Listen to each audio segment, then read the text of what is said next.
Welcome back. A ruling by the Competition Commission in 2021 has ensured that schools would not subject parents to purchasing expensive uniforms against their will. The Commission embarked on an extensive advocacy and awareness drive against anti-competitive behaviour in the sale of uniform. Joining us now is the Divisional Manager for Advocacy at the Competition Commission, Khanyisa Qobo. Khanyisa, thank you so much for joining us this morning.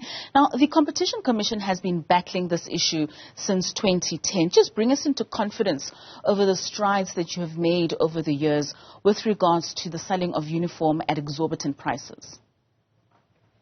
Good morning, Katleho. Yes, you're correct. The Commission has been doing work in this area and sensitizing and creating awareness among members of the schooling community on reforming their practices on school uniform procurement with the aim of really managing and lowering costs, and also to provide choices for parents when they procure a uniform. We've had various advocacy and awareness campaigns and initiatives, including the publication of a guideline on school uniform procurement that we published in conjunction with the Department of Basic Education in 2020.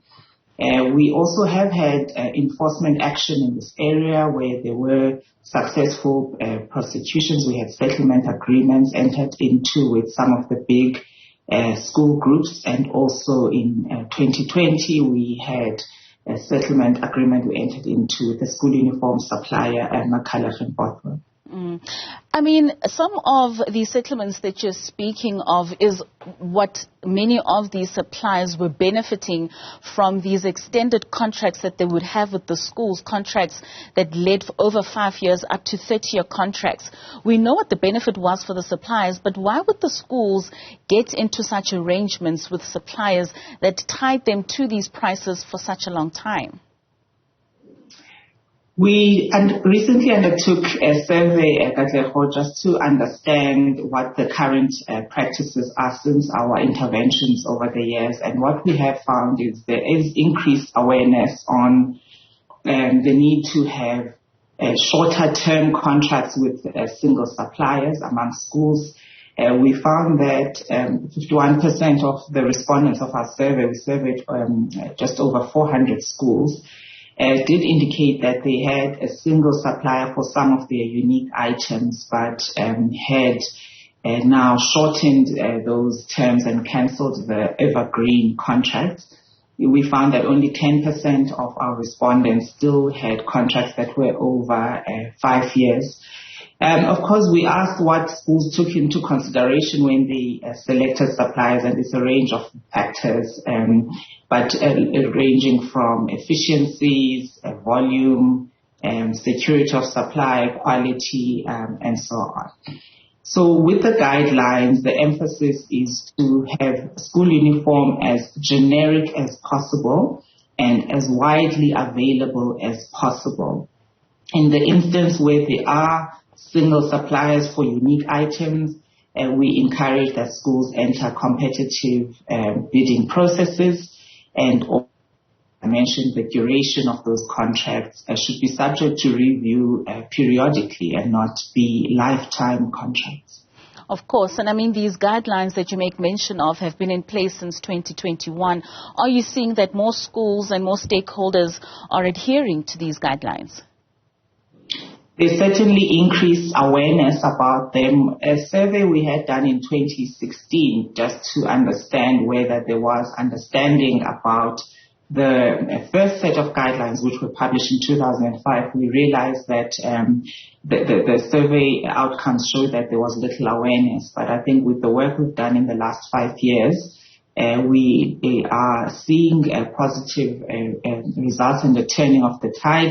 And not just from the cases that we investigate, because parents do send complaints to us and we get to see, the patterns or the trends in terms of what's happening. But we've also done site visits to schools twice last year across the country in different provinces. And so we are finding that there are reforms taking place in the practices of procurement within schools. Well, that's certainly good to know. What are the penalties in place then for those that are found to be anti-competitive in terms of their behavior, especially the suppliers of these school uniforms?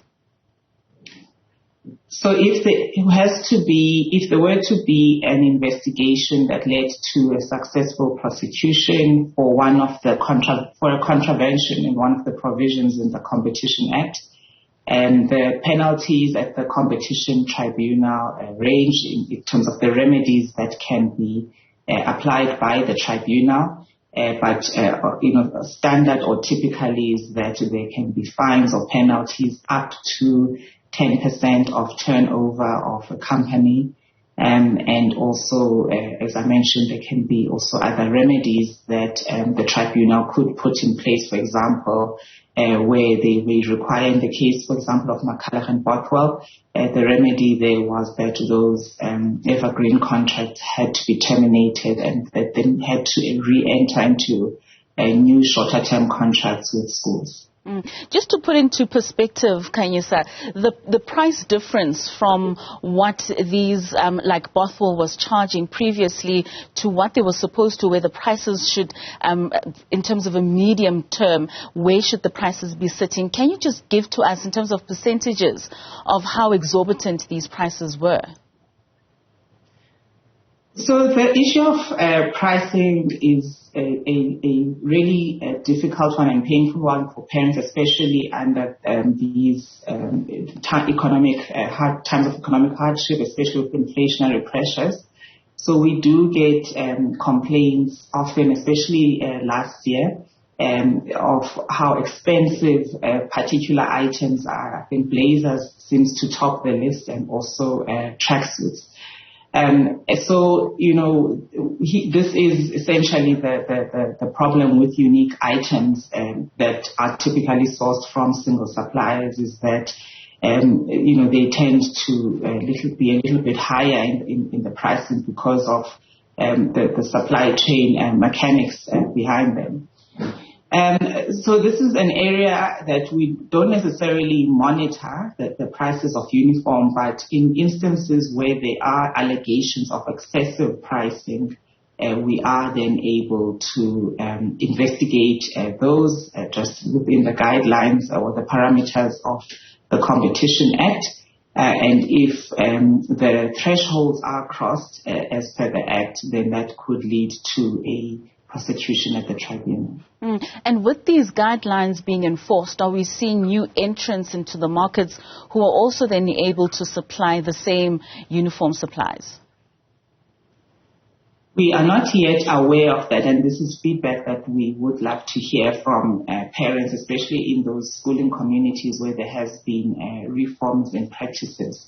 What certainly we are aware of is that in the guide to have a greater mixture of generic versus unique items, that retailers, general retailers that are not necessarily the unique or school uniform shops, are having more school uniform items available, and we find that parents are now able to procure more generic items from general retailers and not necessarily to the unique store of the school, and that's really a positive trend. We've heard, for example, of in some of the one of the big school groups where they reformed their mix of school uniform in terms of the proportion of generic and mix, where they would say, the socks, the shoes, the shirts or the trousers can be bought at any retailer, and they would only preserve a handful of items such as blazers and ties for the uniform shop. And I think this makes a material difference for parents, and this is exactly what we hope to achieve, just greater competition and greater choices for parents. Well, certainly. Lastly, Khanyisa, should a parent find that a school or a supplier is flouting these rules, where should they go? What channels should they use to report? We encourage parents to use their agency as fee payers within the schooling system, within the relevant governance structures.